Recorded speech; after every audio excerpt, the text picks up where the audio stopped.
Okay. Today, our conversation is about dementia and caregiving. Caregiving is one of the most loving roles someone can really step into. And I know also it's probably one of the loneliest too.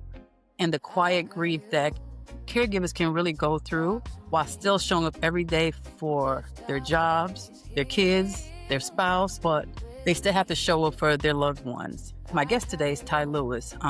She's a devoted daughter. She's caring for her mom while she's also educating dementia caregivers through her reels, her lived experience on social media. So, Ty, if you could just do me a favor and just introduce yourself and just tell us a little bit about yourself. Of course.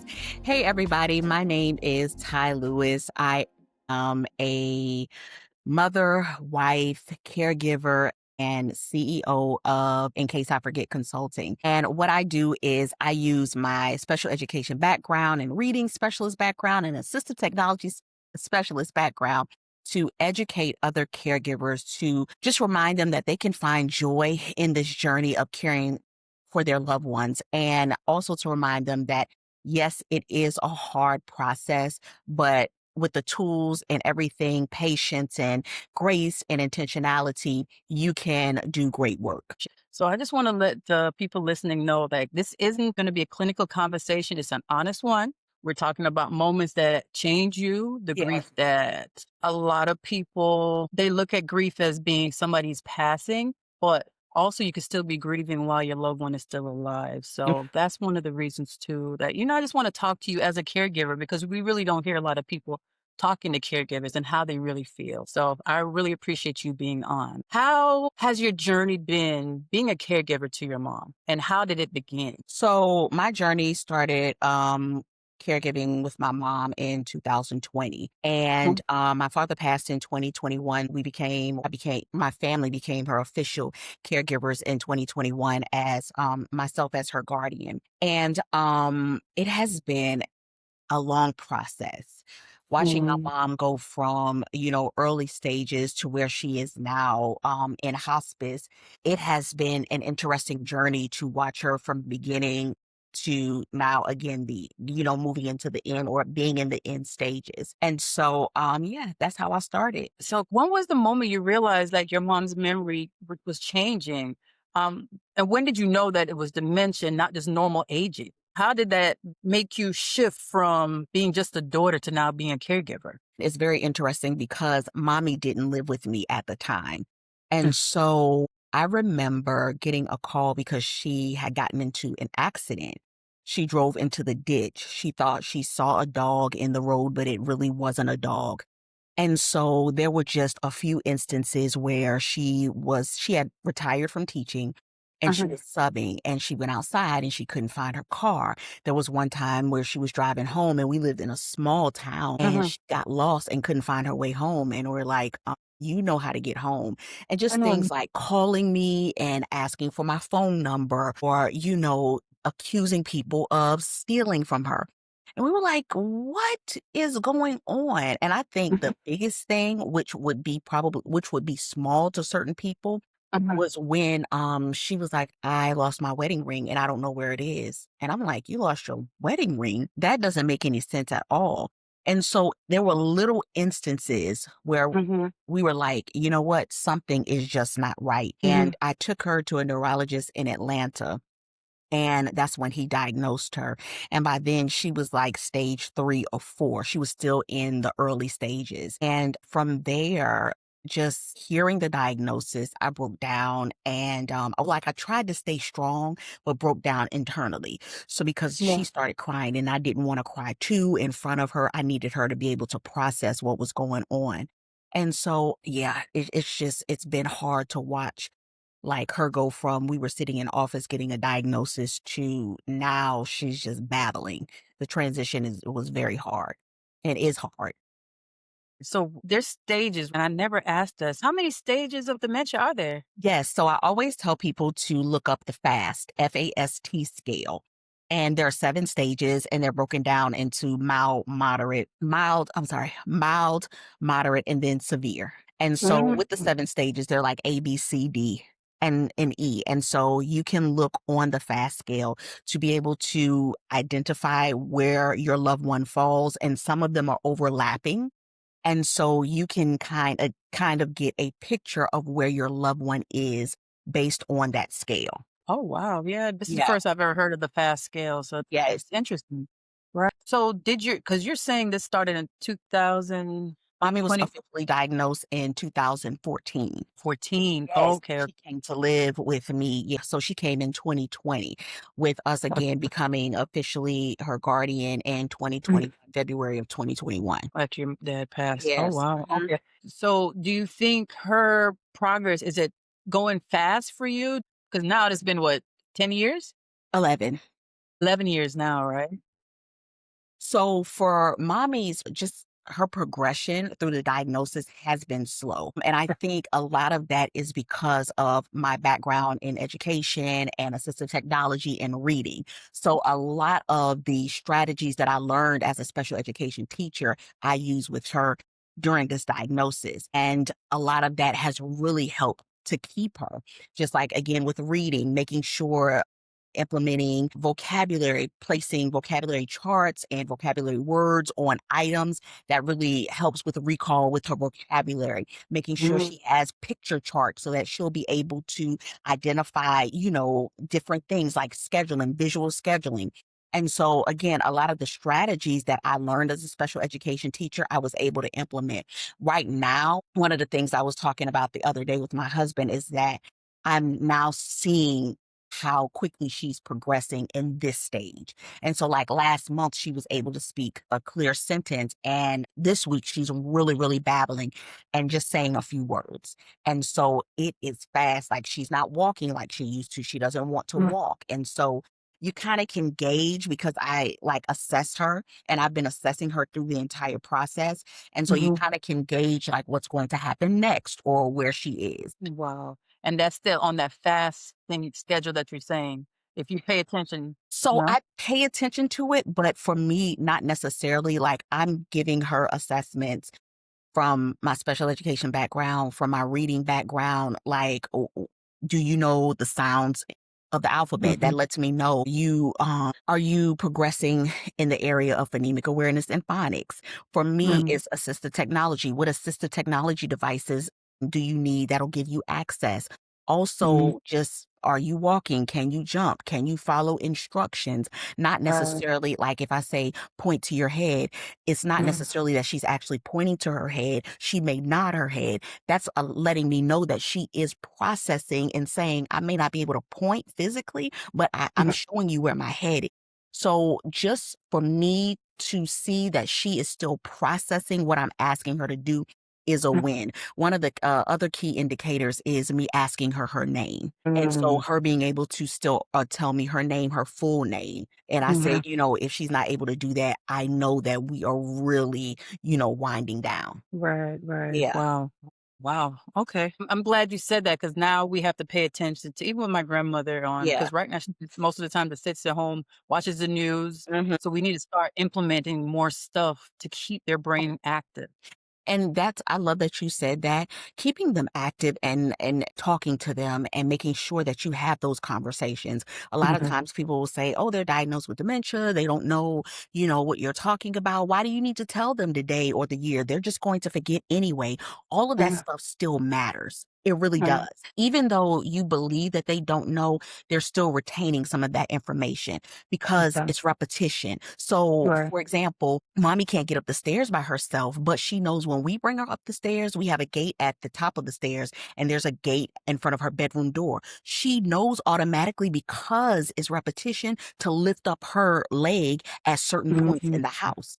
And so it's a muscle memory. You're doing these things over and over again. That's why I always stress the importance of schedules because Mhm. even at this point where mommy is, you'll find a lot of individuals who have been diagnosed with dementia are not using the bathroom, like actually sitting on the toilet. They're just going in their protective undergarments. We're still sitting mommy on the toilet and she knows I have to go to the bathroom because we have her on a schedule 9:30, 12:30, 3:30, Okay. 7:30. Okay. And It's so almost it's like a baby again. Like you're yes, training them to, hey, this is yes. what you need to do to potty train. Yes, even her time to eat, Mm. 12:30, it's time to eat. And so now what I've Mhm. been doing, I learned this from my grandmother, is when she's eating, putting her on the pot. Oh, And yeah.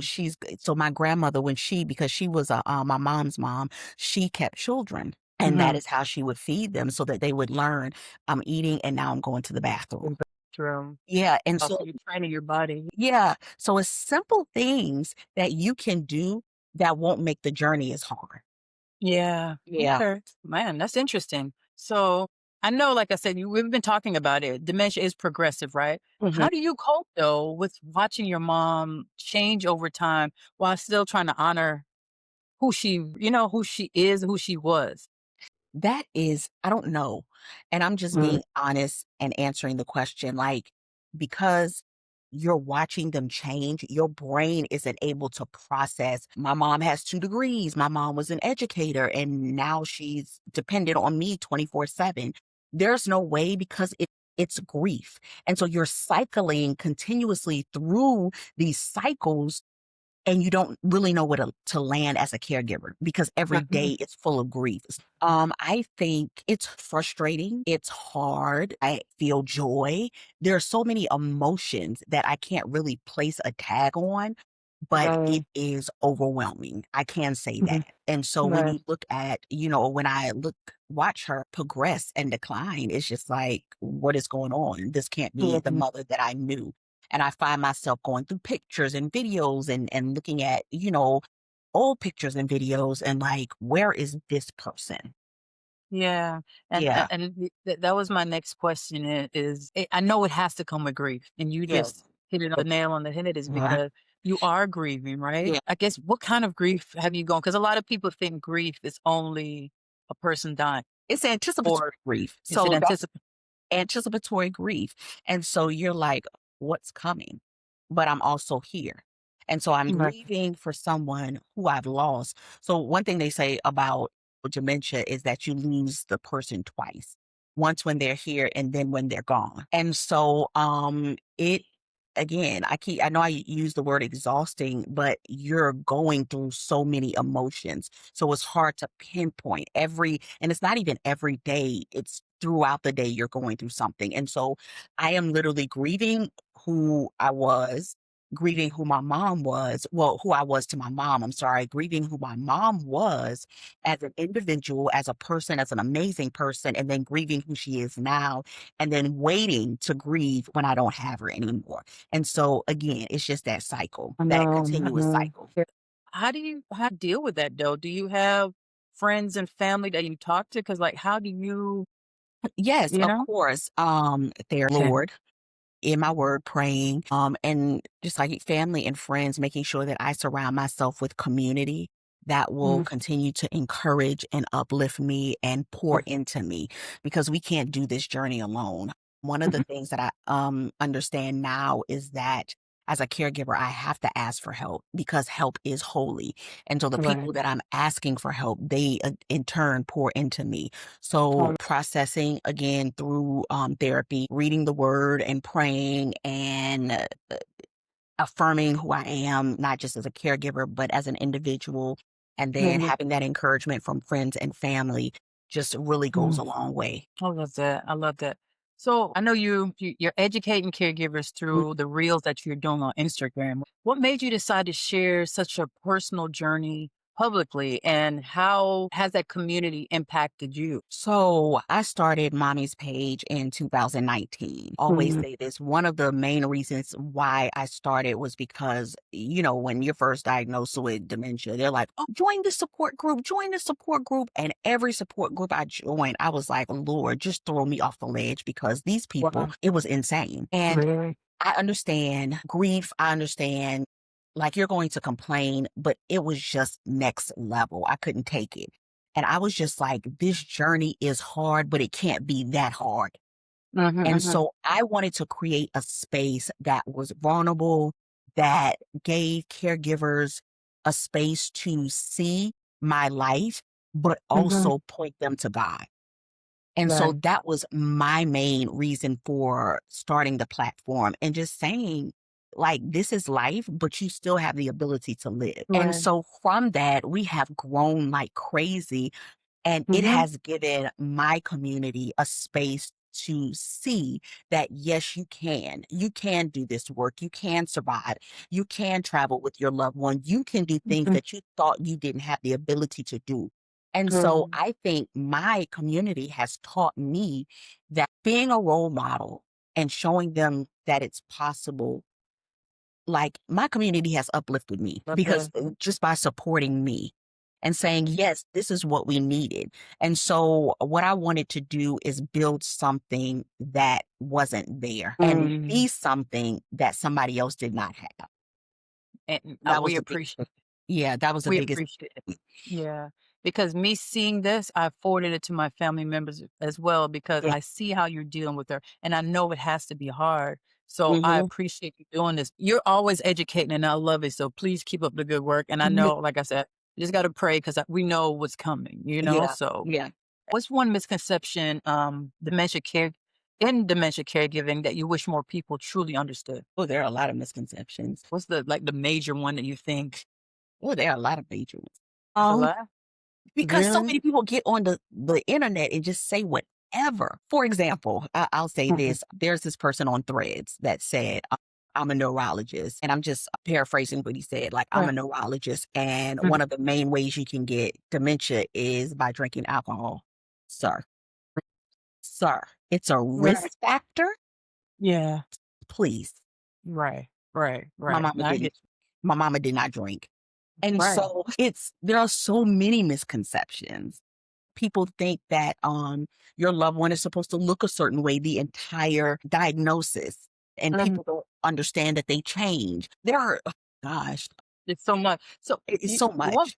so many of them, right? So question, right? You hear a lot that this is hereditary, that a lot of people like, hey, if you eat healthy, you exercise, you keep moving, you do all of this stuff, You can that still get you'll that you won't get it.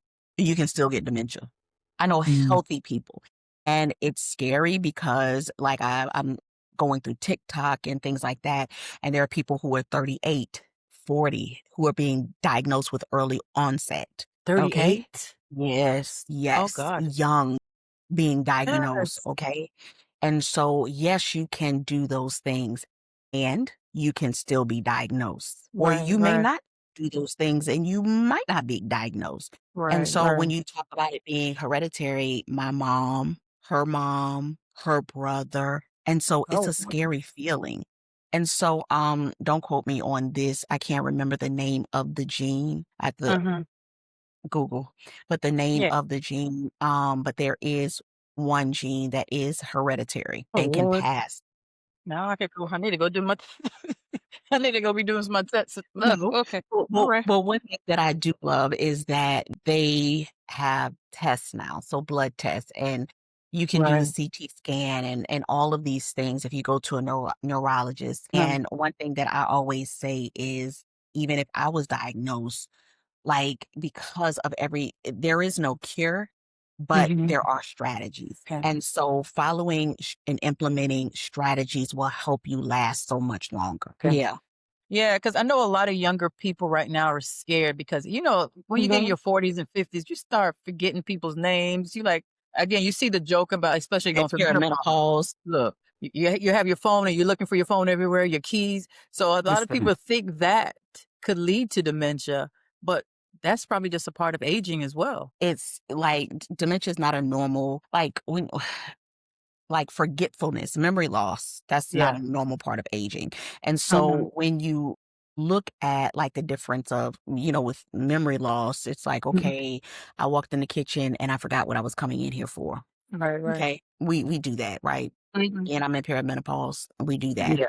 But Mhm. continuously, Yeah. like, Yeah. forgetting, not being able to problem solve, repeating the same thing over and over again, just the signs of forgetfulness, those are a few signs. How do you protect your mental and emotional health while juggling all of this? Boundaries, Okay. boundaries, saying no, asking for help, and being at peace and minding my business. Okay. That's a good one. I like that. And doing the work and taking care of mommy. Right, Taking care right, of her is a lot of work, and so I don't if it has nothing to do with my purpose, it has nothing to do with me. right. That's it. I love that.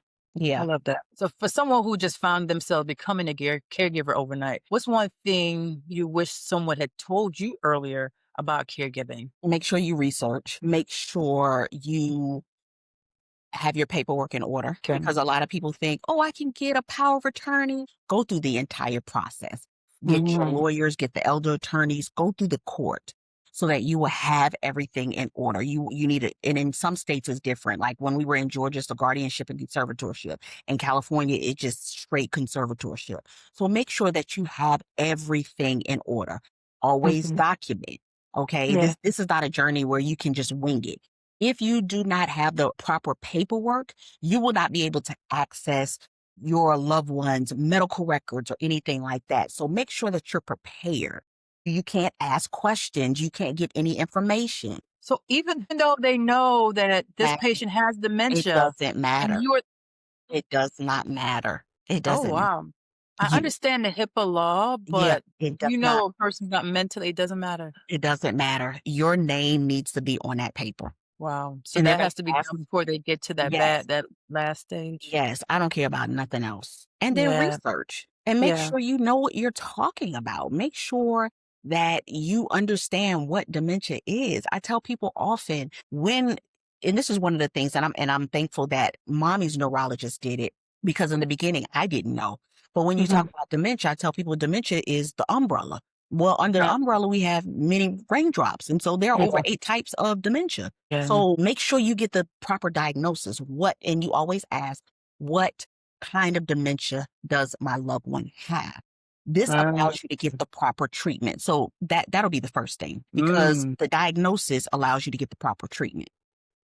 Wow. How did they get the diagnosis? How did they know? How Through did the they find it? test, so blood work, CT scan, they have the test where they ask different questions, they have you draw a clock, and it's everyone is different. The Lewy body is different from vascular. You can have mixed dementia, FTD, Alzheimer's. Oh. Alzheimer's is number one Mhm. diagnosis, vascular being number two. And, again, you could have the mix, which is, like Alzheimer's and vascular or, I think vascular and Lewy body. And Mm. then you can have alcohol-related dementia. You can have Down syndrome and dementia. Baby, it's ridiculous. Oh, wow. I Yeah. didn't know. Okay, wow. Yes. Okay. Yes. And so Okay. you need to be sure that you know, because Right, right. knowing allows you to implement the proper strategies. Wow. Like I said, I thank you so much for being on and doing this because, again, every time I talk to somebody else about dementia, I'm learning a little bit more and I Mhm. appreciate it. Now I could take that back to my dad and my grandmother and find Yeah. out some more because I don't think we ever got diagnosed on which one it was. We just Yeah. said, "She's forgetting she has dementia." No. What So, type? What kind? right. What kind? I have Just no let me know. clue. Yeah. Yeah. I appreciate you doing this. So, Mhm. one question I want to ask you, though, right? Through everything that you're going through, what is one thing that you're grateful for? One thing I'm grateful for is that my mom is still here and that I'm Mhm. able to do the work. A lot of people see the diagnosis as like a sentence, like a Yeah. death sentence, and it's not. I've been able to show people that this is all about life and living. And so I am grateful that she's here and I'm grateful even in the circumstances to be able to continue the work. I love that. Thank you Yeah. so much. One thing I wanted to say, was that your daughter singing to her, that last thing that you had? Thank you. Oh my God, that was so beautiful. And I love that you are having them around your mom so they Yeah. understand what's going on. You know, some people keep their kids away because they start saying some cuss words, which I'm like, is that a part of dementia? So some I of the was words that's talking coming about out of their mouth. I was talking about it. I talked about it on a reel the other day. It's because they can't pull words, if you will, out of their bank. And so it's a left and right brain thing. And so when they're going to recall a word, they can't recall the word due to vocabulary loss. And Mhm. curse words are not in the same area as our Really? yes. And so they start curse. Yes, it's crazy. Oh, So yeah, girl. it's insane. I ain't know. Yeah. So that's what Some of them. because mommy Mhm. didn't first, and now I'm just like, those are her favorite words, and I'm like, "Girl." Yes. But no, So, I really appreciate you being on. Like I said, your daughter has a beautiful voice. thank you She so need much. to be doing something. So I love that.